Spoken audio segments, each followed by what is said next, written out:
Hey guys, welcome back to Cooking with Peyton. Today we're going to be making cookie bars. So the first thing you need to do is you need to preheat your oven to 350. Mine's already preheated and already ready to go in. So while you do that, make sure you grease your 9x13 pan or whatever preferable recommended sizes. Mine was 9x13, and yes, I'm using aluminum just so it's reusable. So the ingredients are to this recipe is 3 cups of all-purpose flour, 3/4 cup pure cane sugar, 1 1/2 cup brown sugar, 1 cup melted butter, 2 large eggs, and then 2 cups of preferable chocolate chips. I'm using semi-sweet, and then 1 tablespoon of vanilla extract, 1/4 teaspoon of table salt, and then half a tablespoon of baking soda. So the first step is to add the baking soda, salt, to the flour mixture. So that's what I'm gonna do, very slowly, but yeah.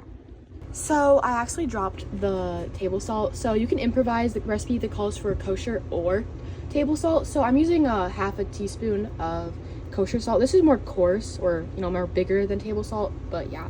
So I'm just gonna sprinkle that, and then I'm gonna sprinkle my baking powder as well. And then I'm gonna grab my whisk and I'm gonna whisk that all together. It's gonna be a little harder to do in this small of a bowl, but it's all we have right now, so.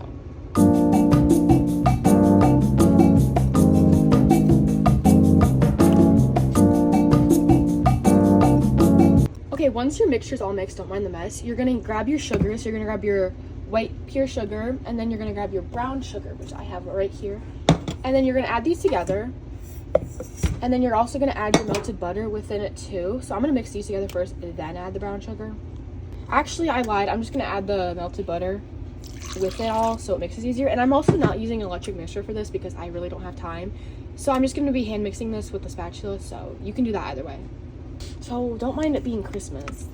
So you're going to add these all together. You're going to smush it because they should be really compact when you push your your brown sugar together. So yeah, I'm gonna mix that real quick. Okay, so I ended up using a whisk halfway through. It's totally personal preference, but I just use a whisk so it's faster. So once it's done, it should look something like this. So once you have it looking like that, you're gonna add your eggs. So these are actually medium eggs. I don't know what the difference is. Apparently there's a difference. So I'm gonna crack one of them at a time and mix them in one at a time. But yeah, the recipe calls for large eggs, so yeah.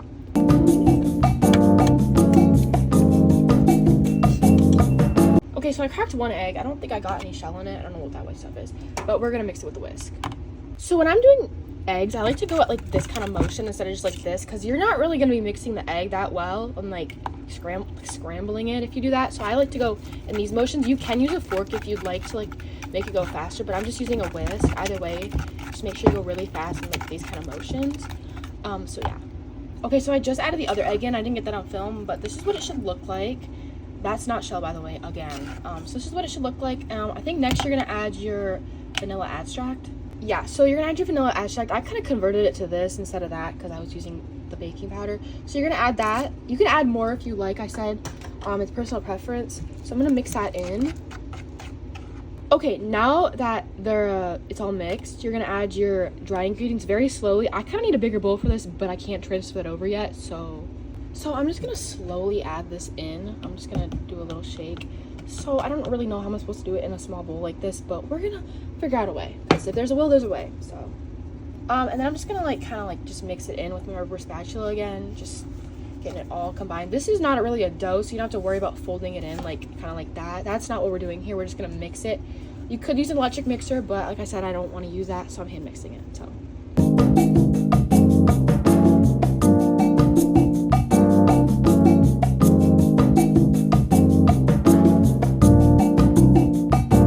Make sure you scrape the edges too, because those are spots people tend to miss and you're just wasting so much flour at that point. So you make sure you add that all in as you're mixing. Alright, so I just added the last batch of flour. So it should look something like this. Almost like peanut butter, not gonna lie.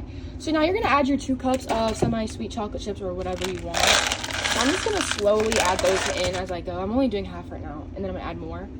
Yeah. Okay, once you have your mixture ready, which I do, you're gonna transfer it over to your greased pan. So I'm gonna just do that. I'm gonna slowly kind of just pour it in as if you would a cake, but this is more of a thicker batter, so it might be a little hard. But yeah, the same concept. All right, so my phone kind of died during that process, so you guys didn't actually see me pour it, but like I said, I kind of like poured it out like a cake and then flattened it with the spatula to make it like a cake, just so there's like no lumps and so it's like, you know, even. So now I'm gonna put it at the oven. So it's been at 350 for a while, but now I'm gonna put it in the oven for about 20-25 minutes. It says to start at 20, so I'm gonna do that because it'll cook for about 20 to 30 minutes. So yeah, I'm gonna put that in there, check it at 20. If it needs more, then I'll put it in again, but yeah.